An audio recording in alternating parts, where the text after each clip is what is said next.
إخواني الطلبة، اليوم مع درس جديد لأجيتيفي ديمونستراتيفي. راح نقراو مع بعضنا لأجيتيفي ديمونستراتيفي.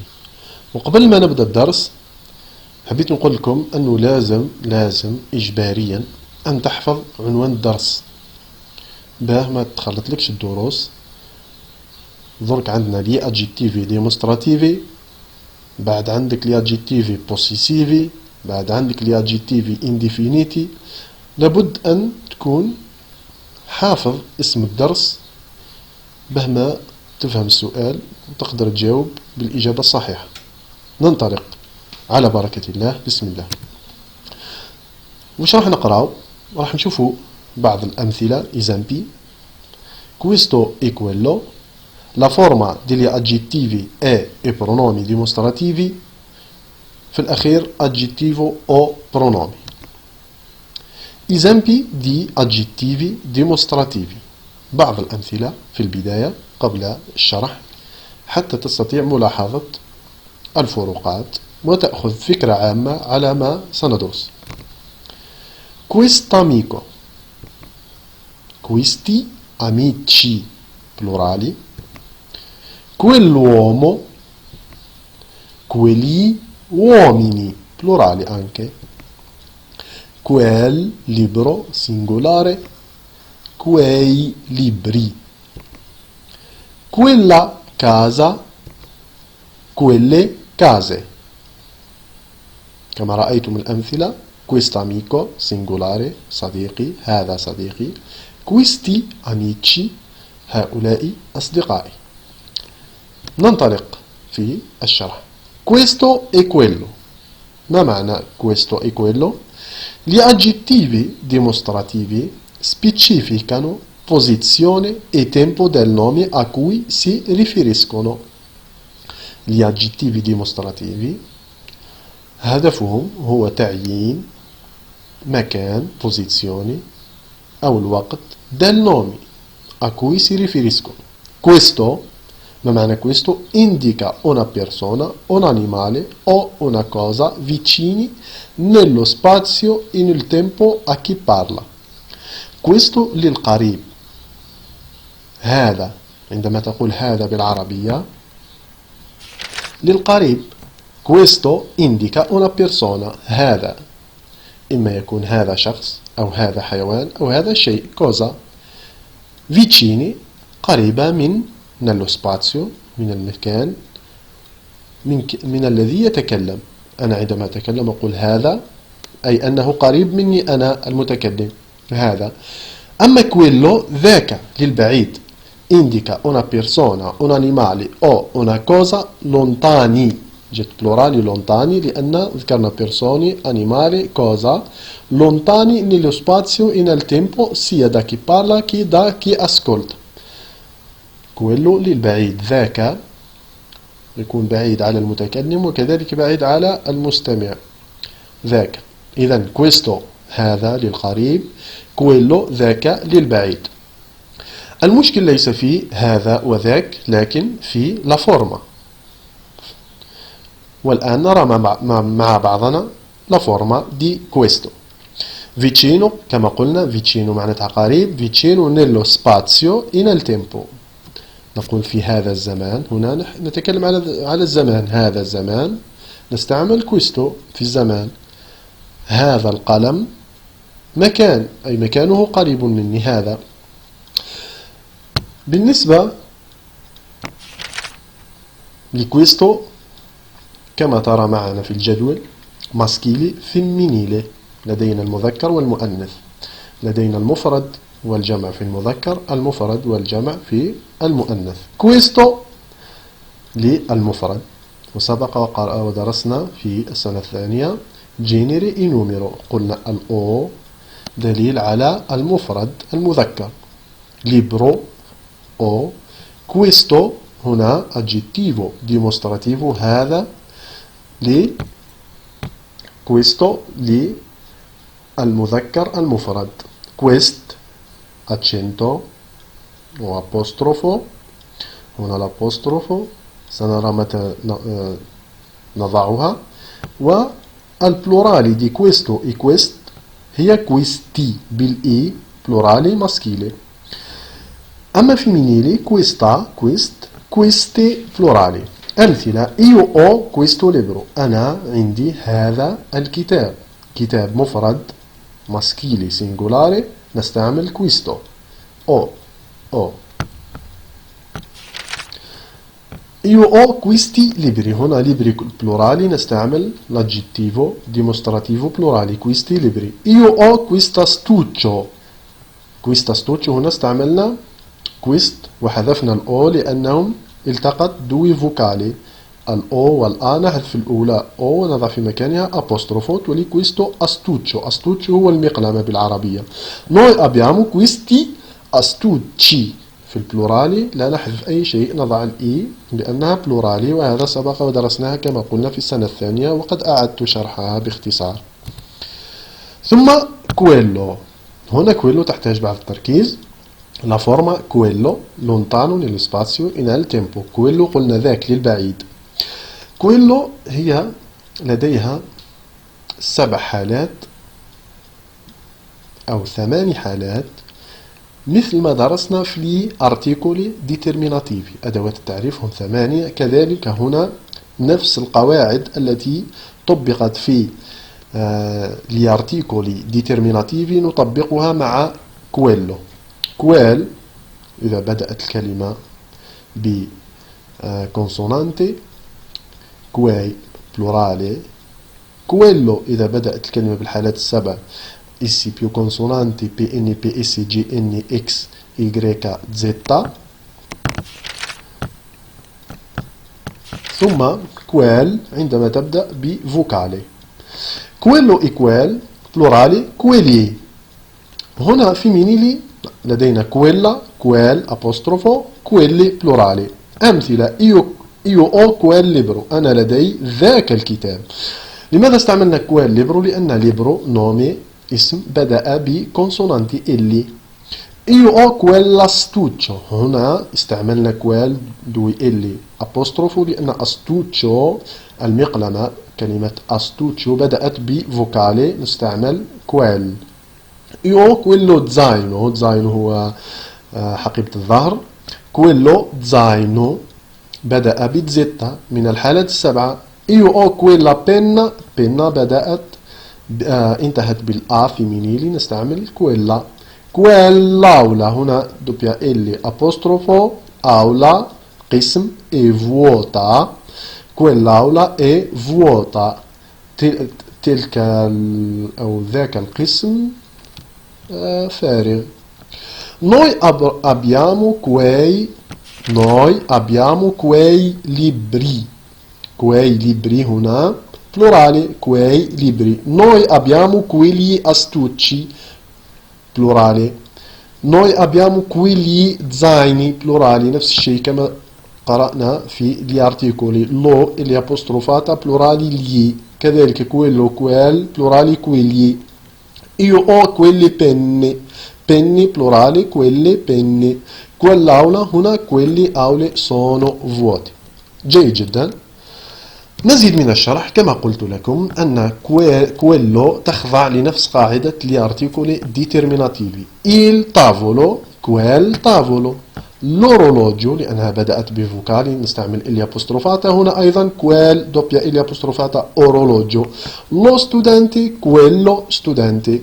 lo psicologo PS كما سبق هنا اس più consonanti studente هنا PS quello psicologo. lo zaino Z quello zaino. lo xilofono هنا X quello xilofono la stessa cosa. la sedia femminile la sedia quella sedia. l'aula quell'aula. أما بالنسبة للبلورالي i tavoli هنا قلنا il tavolo plurali i tavoli quei tavoli.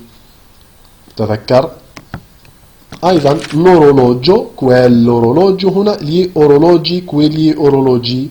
gli studenti quegli studenti. gli psicologi quegli psicologi. gli zii quegli zii. gli xilofoni quegli xilofoni plurali علامة البلورالي في آخر الكلمة في آخر النوم دائما. لي سيديي quelli sedie le aule quelle aule. هذا فيما يخص gli aggettivi dimostrativi. Attenzione, come pronomi, أما إذا كان pronomi, quello ha solo 4 forme per il maschile singolare e plurale e per il femminile singolare e plurale. Quello, quelli e quella, quelli. سأشرح هذا الكلام. لنرى بعض الأمثلة الأخرى. Altri esempi. dimmi preferisci questi panini o quelle paste.